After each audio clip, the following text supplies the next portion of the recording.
केंद्र सरकार या फिर उपराज्यपाल दिल्ली की जो सरकार है अलग अलग मामलों में जांच करवा रहे हैं, जिसमें कि आज एक और मामला जुड़ गया है। अब सरकार जो है, दिल्ली सरकार की तरफ से दी जा रही बिजली सब्सिडी की जांच के भी आदेश दे दिए गए हैं।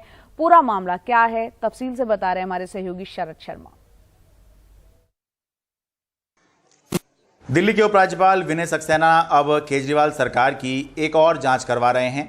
उपराज्यपाल ने मुख्य सचिव से 7 दिनों के भीतर जांच कर रिपोर्ट देने को कहा है कि आखिर क्यों 2018 के DERC आदेशों में सुझाव के बावजूद बिजली सब्सिडी बैंक खातों में सीधे ट्रांसफर करने की बजाय बिल के माध्यम से दी जाती रही। उपराज्यपाल को कुछ वकीलों ने शिकायत दी थी, जिसमें आरोप लगाए गए कि दिल्ली सरकार को बिजली वितरण कंपनियों BRPL, BYPL से 21,250 करोड़ रुपए लेने थे, लेकिन इसे 11,550 करोड़ रुपए में सेटल किया गया। ऊपर से इस सेटलमेंट का कोई ऑडिट भी नहीं करवाया। बिजली वितरण कंपनियां ग्राहकों से लेट पेमेंट के नाम पर 18% सरचार्ज वसूलती रही, जबकि सरकार को 12% ही दिया। इससे कंपनियों को 8,500 करोड़ रुपए का विंडफॉल गेन हुआ।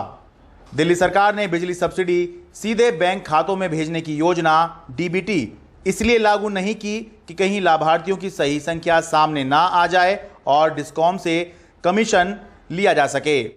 विद्युत उत्पादन करने वाली कंपनियों का जो बकाया था वितरण कंपनियों पे, जिसके लिए वह दिल्ली सरकार को मिलना था और देनदारी थी प्राइवेट कंपनियों की, परंतु प्रारंभिक बैठकों में ही तकरीबन 3200 करोड़ रुपए से अधिक की उनकी देनदारी को एक प्रकार से वेव ऑफ कर दिया गया।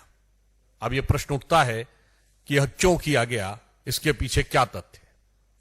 दूसरा, दिल्ली के नागरिकों को जो छूट देने की बात कही गई, सब्सिडी देने की बात, वो ईमानदारी से पारदर्शिता के साथ क्यों नहीं की गई, जिस प्रकार से केंद्र सरकार दे रही है।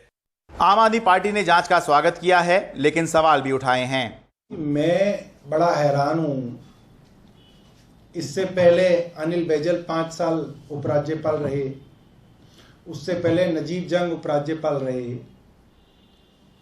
सारी कंप्लेंट विनय सक्सेना जी को ही क्यों आ रही हैं? मतलब ऐसा क्यों हो रहा है कि हर दूसरे दिन इनके पास एक कंप्लेंट आती है, हर दूसरे दिन ये अपने मुख्य सचिव को, जो एक खुद ही लाए हैं जिसको, उनसे एक इंक्वायरी करने का ड्रामा करते हैं। हालांकि इंक्वायरी रिपोर्ट बनी रखी होगी, पहले इंक्वायरी रिपोर्ट बनती है, फिर कहते हैं यार कंप्लेनेंट तो ढूंढ लो कहीं से। उपराज्यपाल के मुताबिक शिकायत करके यह भी आरोप लगाया गया कि बिजली वितरण कंपनियों BRPL और BYPL में आम आदमी पार्टी और उससे जुड़े 2 लोगों जैस्मिन शाह और नवीन गुप्ता को डायरेक्टर बनाया गया ताकि सारी गड़बड़ी की जा सके, जबकि इससे पहले दिल्ली सरकार की तरफ से केवल अधिकारी ही डायरेक्टर बनते थे। इस मामले में एक तरफ उपराज्यपाल ने मुख्य सचिव को जांच के आदेश दिए हैं, तो वहीं दिल्ली के उप मुख्यमंत्री मनीष सिसोदिया ने उपराज्यपाल को चिट्ठी लिखकर सवाल उठाए हैं कि इस मामले के अंदर जांच के आदेश देना या ना देना चुनी हुई सरकार के अधिकार क्षेत्र में आता है, उपराज्यपाल के अधिकार क्षेत्र में नहीं आता। हालांकि हम सब जानते हैं कि इस तरह के सवालों से बहुत ज्यादा कुछ होने वाला नहीं है, इसलिए इंतजार करते हैं जब मुख्य सचिव इस मामले में अपनी रिपोर्ट देंगे। दिल्ली से मैं शरद शर्मा, NDTV इंडिया।